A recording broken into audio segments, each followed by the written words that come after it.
Thank you, Mark. Welcome to All in Recruitment. Thanks for making the time. I know you've had a long week last week and also this week. It's super packed for you. So we are so excited to have you here. Thank you, Lydia, for having me. I'm very excited too. So let's start a little bit with your background. Just in a nutshell, you've had an expansive career in recruitment. You started as a recruiter, then you moved into making your own HR materials. That's a great enterprising attitude to have very early in your career. And then you went on to start a HR tech company before going Yes. into regional talent acquisition. So all in all, it's more than a decade in the recruitment industry. Exciting period to be in the recruitment industry. So perhaps you can start by telling us a little bit more from your point of view, your journey, and your current role. So, can I actually say hello to everybody first? Of course. Okay. So, hi, my name is Mark, and people call me Uncle Bear. So, about my career, actually, I have done quite a few things in the past. Basically, I was working for a recruitment agency, consulting firms, learning a lot about leadership development, and I got a chance to be like a author. So I write a career self-help book, and basically I was a career coach as well, helping people to find jobs and to plan their career. And then right now, I'm basically the managing director for Ubisoft. We provide SaaS recruitment. We provide HR consulting like employer branding, recruitment marketing, and also hiring managers, interview training.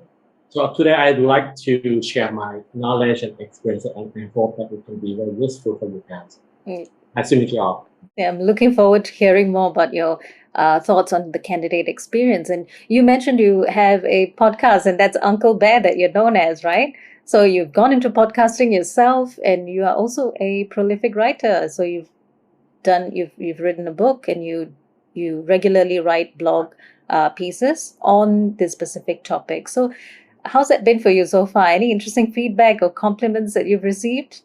Yeah, I'm very grateful that people actually find it useful.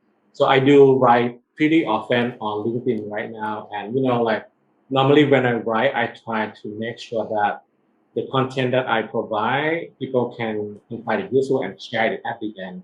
So I got some people who actually reached out to me and they just ask some more questions, about the content I wrote.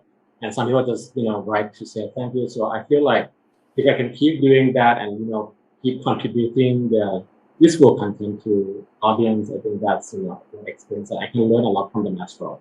There certainly is a lot of appetite for useful content. People want to know what the newest insights are. And especially in the past 2 years, we've seen a push towards digitalization, and most companies today are forced, or they have to be tech companies today.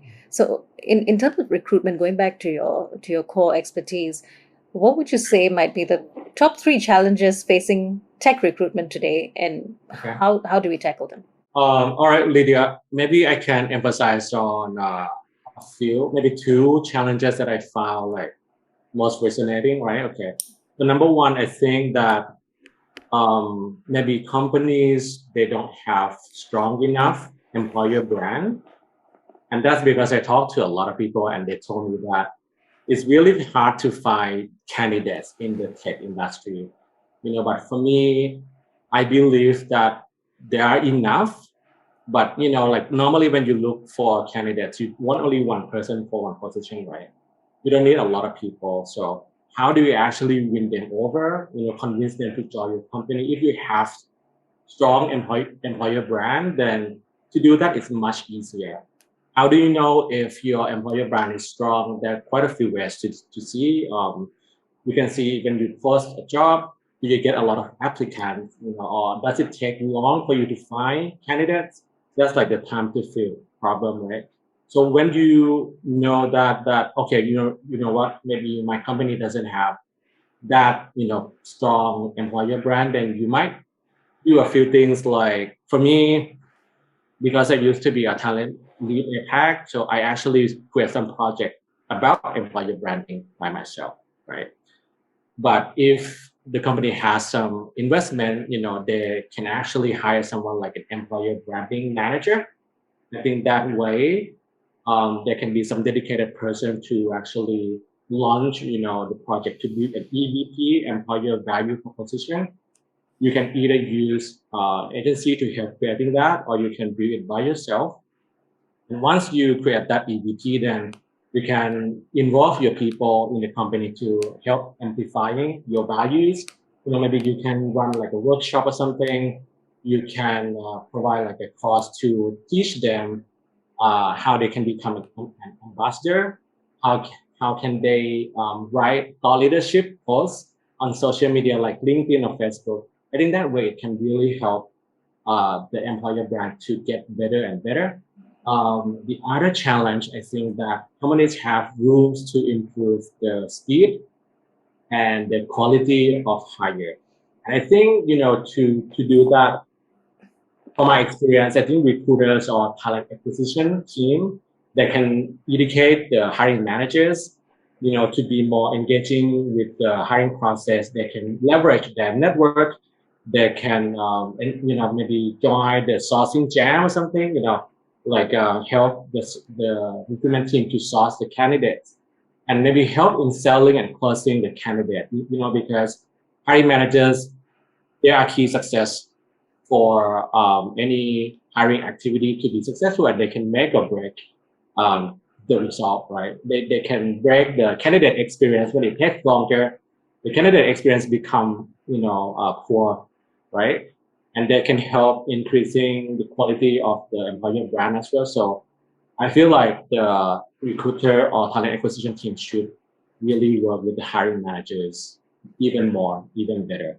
Those are two of those challenges that I think we see quite commonly amongst companies that want to hire tech talent, especially tech talent is needed across the board now, right? There's also the challenge of hiring maybe the wrong talent in the urgency to hire. In it. What might be the solution for that? I think one way is definitely how you can help your hiring manager to interview better, to assess better. Give you an example.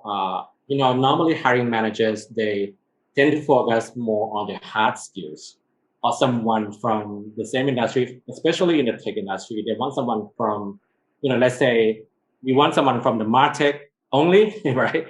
And for hard skills, it's trainable. I would say it's trainable, and comparing to like attitude or values or their, like the culture fit, those are the things that is very, very hard to train them.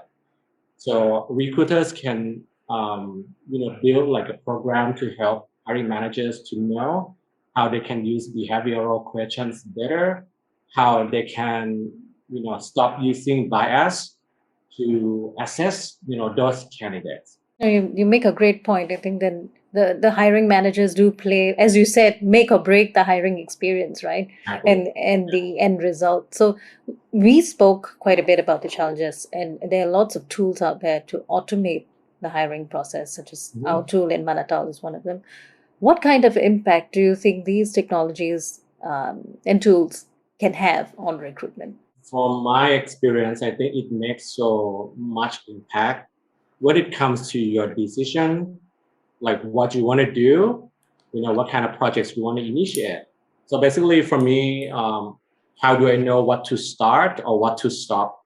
It's based on the data that I got from, let's say, the applicant tracking system, because normally I look at this data pretty often and I analyze it. And then not only just analyze and I'm trying to understand by myself, but I have to communicate this to other stakeholders. For me, I manage the EP3 before, so I communicated the data in terms of like a presentation. I call it like a quarterly talent review or QTR. So in this presentation, I show the data like time to fill, like how long does it take to find, the candidates, right? What is the referral rates? What is the sourcing rate or agency rates? Like basically, how many people did you hire from those channels?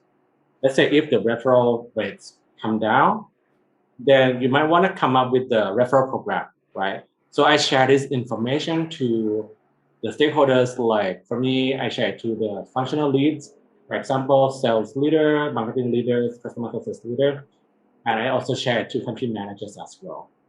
So without the data, without the platform, I don't find a way to do this effectively. You've been in recruitment for 10 years. Have you had to work through a time where there was no not much data available for you to make these presentations and present these information present this information to the hiring managers? I used to just use my own gut feeling and, let's try this, let's try that. But without actually knowing why we think that's the priority, when it comes to recruiting, there's so much to do. But, how do you know which one to do first, second, or third, or which one you should not even do anything about it? So yeah, I've been through those days that I just do whatever I wanted to do, whatever I felt creative, I did it. But I don't think it's that effective. All that leads to how recruiters and hiring managers and actually entire organizations deal and handle the candidate experience, right? It goes back to your main point today. And this is something you've been very passionate about. And of course, it's Yeah. extremely pertinent to both recruiters and candidates. What would you say are some ways recruiters can ensure candidate care throughout the recruitment process? I think first of all, I'd like to say that for me personally, I'm passionate about this because, like when I work with candidates, and especially when I write something, I got a lot of candidates write me a message telling me about the experience that they found it negatively, with those employers. So that's why, I really want to help companies to become more equipped with the ways how they can improve it, right? So I can share from my experience. I think the first thing, there are two steps that I would recommend. The first step would be to measure where you are, because otherwise you wouldn't know, right? Like, what is your status? Like, are you providing a good experience or are you providing really bad experience? So how can you know?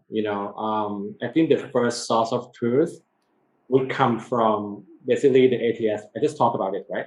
You read a lot of data from the applicant tracking system.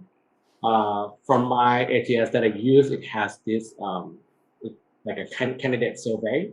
You can create like a questionnaire, and then you can set it like to send it out after, let's say, the second round of interview, right? And then every time, when you interview two people, and let's say you reject them for the third round, it will send to them, and they will, put the answer, put the comments, study from that, and then use that to talk to your hiring managers, use that to talk to the stakeholders, and improve it. So the second sort of tool is you can also learn from the agencies. Let's say if you use recruitment agency, I think they can help you gathering this information. So let's look at, the agency that they help you for the past year. You're gonna ask them like, hey, did you hear any good feedback or bad feedback from the candidates? What did they say about your company, right? So I think that is like really useful information. And then the last one would be the new joiners, to talk to them and then ask them to give like an honest feedback and, really find out what can be improved. Once you know where you are, then you will know what to do next. So the second step is to take actions. You can improve the recruiters or talent acquisition team directly. Like for me, I normally would help my team to improve the candidate experience, like when they do like the phone interview round. At the end of each call, they can just provide like a holistic view of the process, right? So you can let them know like who will be the interviewer, how many rounds, how long it's going to take, and by giving this transparency to the candidates, they will know what to expect, and they really think that this is very professional, right? And the other thing that you can do is to engage with your hiring managers, train them how to provide good candidate experience, how they can sell the company, and how they can treat the candidates. One of my tips that I like to use is tell them to treat the candidates like as if they are their siblings, like brother or sister, because you will never want to treat your brother or sister badly, right? So use that kind of mindset to treat the candidates, and you will get so much positive candidate experience. That being said, the tricky parts are usually when a candidate applies for a job, but they don't get a reply and they feel as if they've been ghosted, or when a recruiter has to reject a candidate. So this is a tricky one. What are some ways that recruiters can reject candidates but keep the relationship warm? I would say there are two types of candidates, right? Let's say the first group is those who just apply to your roles, I mean like your positions. Then you go through their resumes and then you find that, oh, they're not the right people. When you have the ATS or applicant tracking system, you can basically just use the template, trying to write it in a way that is friendly and maybe more empathetic, you say, and use that to send to them. I normally have a rule that when we go through this applicant review, we have to do it within 5 days. Okay. So this is for the first group. The second group are the people who actually gone through your process. Let's say they have the first interview, the second interview. Some of them actually go through the presentation round. So they are the people who actually spend some effort and time with you. So you need to treat them with even more care, right? So the way that I found is very effective is you need to give them the feedback. That's a definite. Like you have to give them. But when you give them, I call it like a sandwich feedback approach, right? So you provide like a bullet points that, okay, you are not moving forward because of this reason, and then put like a bullet point. The first bullet point is positive, like great communication, strong experience in SaaS or something. And then the second one or third one, it can be a negative one, but the negative feedback, it shouldn't be something that is attacking them. It shouldn't be something that is too personal. Trying to use some sentence that is, a little bit softer. For example, you can say something like limited experience in B2B sales, mismatch in terms of the working style, something like that. It doesn't sound too bad, right? But trying to find something that it makes sense, because if you give them something like, okay, after 3 rounds of interview, they are overqualified, then they will be like, what? It doesn't make any sense, right? So yeah, I think using this sandwich approach, it will really help. And then at the last paragraph, I always say like, and if you have any questions at all, feel free to contact me. It's all down to how you communicate and the soft skills of the recruiter, essentially, and how they can make best use of the templates that are there so that they can communicate difficult messages easily and keep that relationship warm. And Lydia, I want to add one thing. I actually have this experience dealing with some executive candidates, and they've gone through like 5 rounds of interview. When you want 5 rounds? like, very big position, right? Right.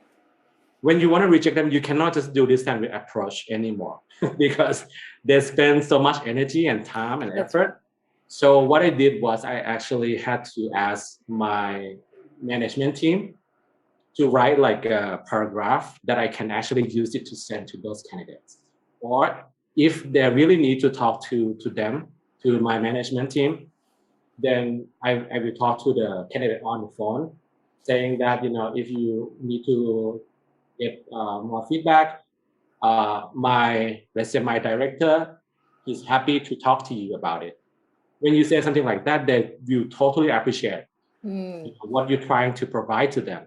And you will leave them with a very high note. The recruiter has actually spent time and is giving them back that kind of value that they've given during the hiring process. That's a great example. Thanks, Mark. And you obviously related a lot about your own commitment to candidate care and candidate experience. So you've had a vast experience in this space. What advice would you give someone who's starting out in recruitment today? We ask everyone this question. Okay. Sorry. I think that if I would advise anyone who just start their recruitment career, I would tell them that they should learn how to be more analytic, how they can use data to talk to their hiring managers. Because if you talk to the hiring managers without any data at all, everything that you talk will just be your opinion, and people don't care about that, right? So if they are prepared, let's say they go to talk to the hiring managers during like calibration session, use data to show why they cannot find the right candidates, and use that opportunity to try to prioritize, what the hiring manager can change the priorities of the role, and it can help them close the role faster, right? So like I mentioned before, that the hiring managers are the one that they can make or break, your results. So, be sure that you have data to talk to them every time. Excellent. Thank you so much, Mark. Those are really great points that you have narrated and shared with us today from your experience. And also, just focusing on the role of the recruiter in being proactive in giving feedback, and also to maintain good communication skills for candidates who have come through long interview processes, etc. And it's nice that you have a 5-day time, or at least a time frame in which you reply candidates who have applied if they are rejected. So thank you so much for your time today, Mark. It's been a real great pleasure to have you on the show. I'm sure the audience knows they want to find out where to look for you. Oh, okay. Where can they find you? I'm very active on LinkedIn. So if they go on LinkedIn and they just search for Uncle Bear, I believe there's only one Uncle Bear on LinkedIn. So yeah, they can just search for that and just mark Uncle Bear, and they will find me for sure. Mark Uncle Bear. Yeah. Yes, okay. I think that'll be easy to find. And we've been speaking with Mark Laothavornwong, who's also known as Uncle Bear. He is the senior consultant for talent acquisition and also managing director at UB Source. And he's based in Bangkok, Thailand. So do look out for future podcasts from All in Recruitment, and stay tuned for our next videos.